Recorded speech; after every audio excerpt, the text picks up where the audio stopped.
Hello, friends. After some time, we have started a discussion again on intermediary guidelines. The reason is that there is a case in the Delhi High Court where WhatsApp, along with its parent company, which is Meta, has filed a complaint basically alleging that the intermediary guidelines are unconstitutional and therefore have to be completely removed. This objection came in basically when the government had introduced the requirement that WhatsApp kind of messaging platforms should be able to identify the originator of a message in India, which is flagged by some law enforcement agency as an objectionable content. WhatsApp took a stand that since they have what is called the end-to-end encryption, if they have to adhere to the requirement of the government, they will have to introduce a system of breaking this end-to-end encryption, which is against the principle of privacy in general. Therefore, WhatsApp said that they want to uphold the Constitution of India, both from the point of view of privacy as well as the freedom of expression, and went to the High Court. FDPPI has filed an intervention petition in this particular case, stating that we would like to assist the court in determining whether the end-to-end encryption of WhatsApp is really preventing them technically to provide the information of the originator, or are they trying to put some excuse? There have been some organizations which have actually agreed with WhatsApp, and their views have been presented as part of the evidence which WhatsApp has presented in the court.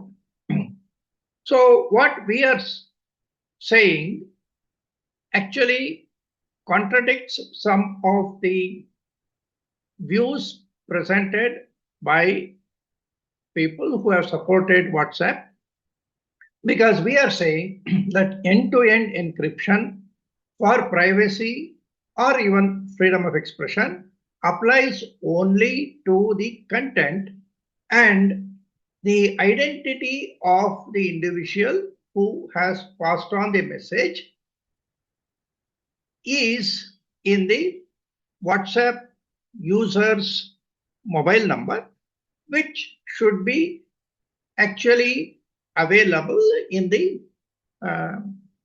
wrapping around the message. We don't agree that WhatsApp is blind to the data, the user's mobile number, and also they are actually giving a false excuse. This is essentially the reason why we went with an intervention petition, because we felt that the government may or may not be able to fully justify and defend the situation. Now, after this, which is actually nearly 2 years old now, the case came for hearing last week. The government was supposed to file an affidavit, but government came up with the view that since this particular petition was filed, there have been some changes, and the government is considering further amendments to the guidelines. Therefore, they needed a little more time. Some of the petitioners, it appears, have contended that there is no need for giving additional time because whatever has happened subsequently does not affect the subject matter of this petition, and therefore government should go ahead and give its reply. Now, the High Court has suggested that on July 14th or 15th, the government should submit its response. It is in this context that we wanted to review the intermediary guidelines as it has evolved from the beginning up to today, and also a few of the pending things which may perhaps get into the future versions of intermediary guidelines. Now, recently, government had come up with a regulation on synthetically generated content and said that the intermediaries need to put a label on the audio or video and prominently within the first 30% of the video time or something like that, which the government has now corrected and said that the visual labeling of a video, that it is AI generated, should be displayed throughout the particular audio visual. This is one of the changes which maybe some agencies in the AI region, not necessarily WhatsApp, but in the AI platforms, which includes perhaps Google, may have their own viewpoints. There was also one more development which directly affected WhatsApp, which was that Instagram was found to have allowed several advertisements involving child abuse. And the government took objection to that. And then WhatsApp said we have removed that particular information. We are using AI for identifying such content, and sometimes AI is missing that kind of information, and therefore we have exercised due diligence. There was yet another issue that WhatsApp had proposed, that they would like to change their system of user identification, which is presently based on the mobile number, to a user's choice of a name. It says that it would like to give a permission to the user to fix his name. They may even do it free initially, and then they may even charge money for that. And they would like to keep the mobile number hidden from public view. So every person would be known by their name only as registered. For example, my WhatsApp username can be Navi, unless somebody else rushes and books that name before I do, which is leading to impersonation. There is a situation similar to this in the domain name, where a person can book a domain name on first come, first served basis. And it was creating problems in the form of cyber squatting, as well as the various issues of impersonation regarding the domain name. Later on, the industry developed certain procedures whereby trademark infringements could be prevented by giving a sunrise period over which the people who are holding this trademark could register their names whenever a new extension is given. Subsequently, of course, if the trademark is violated, there is always the dispute resolution mechanism to resolve that dispute. But it is not a perfect solution, because trademarks are actually in regional jurisdictions. Sometimes it will be available for different classifications. So there can be a lot of overlapping of one trademark with another trademark. and there will be eternal conflicts. It was because of this that Navi had introduced the system of lookalikes long time back in the year 2002, 2003, and proposed that every domain owner should have a disclosure that he is so and so, at the same time he is not so and so, and identify a list of similar looking domain names. So this particular situation still exists in domain names, and it is being addressed through the dispute resolution mechanism to some extent. Now a similar situation will come in WhatsApp. People will register their names on first come first served basis, and obviously it will interfere with others who may be otherwise well known as in a particular name. So there is going to be a problem. Now, will WhatsApp be able to identify the mobile number or the real identity when a law enforcement requires? This again becomes a question of a notice being sent and WhatsApp responding to that, which will have its own problem. So this development also has happened. Now, we do not know whether this disputed thing as far as the identification of the originator of the message will get extended to the new usage, new proposal which WhatsApp has brought in, so that the originator's username only will be disclosed, his identity otherwise in the terms of mobile number is not disclosed, putting the law enforcement again in a dark space is what the government fears. So therefore government has asked WhatsApp to actually postpone the implementation of this proposition, and that is where it stands.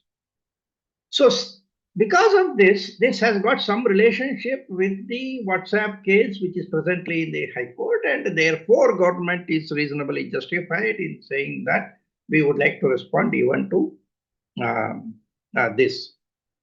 Now, this is the background under which now we are looking at the current status of the intermediary guidelines. Now, we are all aware that the concept of intermediary was born way back when ITA 2000 was enacted and notified under Section 79. Actually, Section 79 at that time was considered as a section which provides immunity to certain kinds of organizations from any liability arising out of ITA 2000.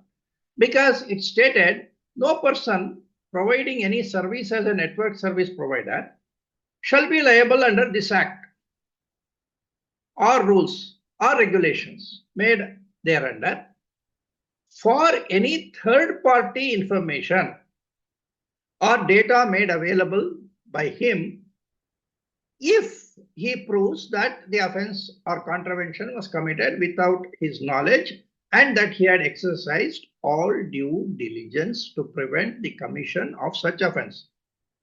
So this protection was provided when there is a commission of an offense arising out of the posting of third-party information by the network service provider. It could be defamatory, it could be obscene, and so on.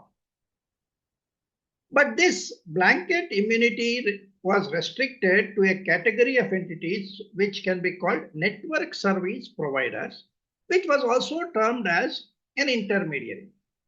An intermediary was, of course, separately defined, but the onus for claiming this exemption was on the intermediary, and it was necessary for them to prove that he had no knowledge of the contravention and he had exercised all due diligence. The word intermediary itself was defined in the Act, and it was linked to in electronic message, it said with respect to any particular electronic message, intermediary means a person who, on behalf of another person, receives, stores, or transmits that message or provides any service with respect to that message. Now, if you look at this definition closely, the intention of the law was to make intermediary with reference to the message, not with reference to the content in any website. This was the same problem which actually arose when the Shreya Singhal case was taken up by the Supreme Court, where the Supreme Court looked at a Twitter message or a Facebook message as something which comes under the Section 66 capital A provisions and felt that it was curbing the free speech and went ahead and removed Section 66 capital A. At that time itself, we had suggested that Supreme Court has failed to make a distinction between a message which is flowing through a system and a content which stays in a particular system. So Facebook or Twitter, though they are called messaging platforms colloquially, they are essentially publications where information is sent and it stays there, viewed by others. Whereas an email or an SMS message passes from the sender to the receiver, but in between, only network service providers are there who actually act as conduits. And actually, the word intermediary should have been restricted to such conduits. And everybody else should not have been considered as an intermediary. But somehow this concept went on without being properly understood. In fact, if you look at Section 79 today, which had undergone some changes after the Shreya Singhal case, it says that the exemption or say the whatever is called the safe harbor protection which is provided by the section will not be applicable under two conditions. One is if the function of an intermediary is limited to providing access to the system over which the information is made available to the third parties, and the intermediary does not initiate the transmission, select the receiver, or select or modify the information. So he should be completely a carrier of information, not interfering with the information. Actually, most of these cases, whether it is Facebook, Twitter, etc., the information comes to the control of the platform, and platform decides to put it up and decides to transmit, and therefore they are strictly not intermediaries. But anyway, let us leave it at that. And of course, it says you have to observe due diligence and such guidelines which central government may prescribe. If so, then this liability will not arise, and that organization will be considered as an intermediary. The Section 79 also says that when an intermediary has conspired, abetted, or upon receiving actual knowledge or being notified, he does not remove the information. Then also his liability will be there. Okay, so this is what the Section 79 today says. Now, the first set of rules under Section 79 was notified on 1st April 2011, which stated that within 36 hours of obtaining knowledge by itself, that is the intermediary, or being informed by an affected person, shall act within 36 hours to disable such information and also preserve the evidence for a minimum of 90 days. This is 36 hours, not 26 hours. Other aspects of due diligence were also specified. Now, this gave some control to a victim, that is affected person, to give a notice, and the rules said that such notice should be digitally signed, etc., so that the person who is giving the notice takes responsibility for the notice, so that tomorrow if it becomes a false claim, then it could be action could be taken for him for misleading the intermediary. Now, the philosophy of section 79 seems to have undergone some change between the year 2000 and now 2026. So, initially, the philosophy was that IT service provider acts as a conduit. We should not put restrictions to his activity, and we should not unnecessarily make him liable. And the jurisprudence, the role of intermediary was therefore developed in this context, and that is how the word safe harbor was coined. It is actually a foreign terminology which was brought into India. Now, by definition, an entity was not an intermediary. He was many times a consumer of the information himself, like the Twitter.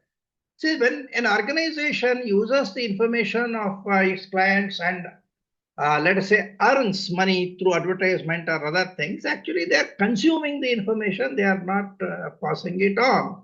So this was one area where jurisprudence need to have developed, and it did not happen. So any entity using hosted third-party information for its own benefit through monetization should not have been considered as an intermediary. When it came to removal of objectionable content, the owner of the information, which is actually the third party, earlier he could send an authenticated notice for removal, and the intermediary was supposed to do. Subsequently, government agencies came up, and under that authority, it was amenable for removal. Now, the intermediary could not consider that he owns the data, and it was not proper for him to insist that he would not remove because he is the guardian of the freedom of expression. So the concept of private organization standing up to the government in protecting the perceived freedom of expression was not envisaged in section 79, and that's why it even allowed the victim to actually send a notice and that information to be removed. Subsequently, after several years, it brought in this government person, which now has been further strengthened by saying a person at the level of a secretary only should give a notice and so on. In between, this actual knowledge kind of thing was clarified, that if a court or any other adjudicating authority has felt that a particular information is objectionable and a notice is received by the intermediary, that is what is to be considered as actual knowledge, not the notice given by the victim. So this change occurred during the time. So the intermediary himself was not supposed to be the adjudicating authority, but if a law enforcement organization or judiciary gives him a notice, it should be taken note of. This was the whatever you can call a safe harbor provision, which was prevailing during that time. Now, when we see lots of amendments which have happened to the intermediary guidelines, today the intermediary guidelines 2021 as amended up to today is a huge 33-page document, and is in fact a code by itself applicable to digital media and intermediaries.